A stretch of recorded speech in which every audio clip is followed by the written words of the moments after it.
আসসালামু আলাইকুম। আমি নাহিদ, আর আজকের ভিডিওতে আমি আলোচনা করব কাস্টমারের মন জয় করার উপায় প্রসঙ্গে। তো চলুন ভিডিওটি শুরু করা যাক। দেখুন, আপনি যদি আপনার কাস্টমারের মন জয় করতে চান, তাহলে সেক্ষেত্রে আপনাকে অবশ্যই আপনার সততা, বিশ্বস্ততা এবং আন্তরিকতার মাধ্যমে আপনার কাস্টমারের মন জয় করতে হবে।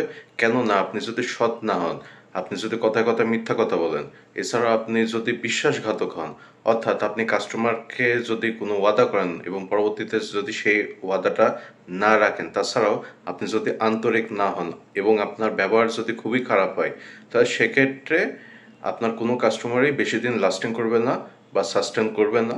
অপরদিকে আপনি যদি সৎ এবং বিশ্বস্ত হন, আপনি কাস্টমারকে কোনো ওয়াদা করার পরে সেই ওয়াদাটা অবশ্যই রক্ষা করেন। এছাড়াও আপনার ব্যবহার যদি ভালো হয়, তাছাড়াও আপনার সার্ভিস কোয়ালিটি যদি ভালো হয়ে থাকে, তাহলে সেক্ষেত্রে আপনার কাস্টমারগণ অবশ্যই পার্মানেন্ট কাস্টমারে রূপান্তরিত হবে। তবে এক্ষেত্রে একটা কথা বলে রাখা ভালো যে প্রত্যেকটা কাস্টমারেরই মন জয় করতে পারবেন না আপনি কখনোই, কেননা সবাই আপনার পার্মানেন্ট কাস্টমার না।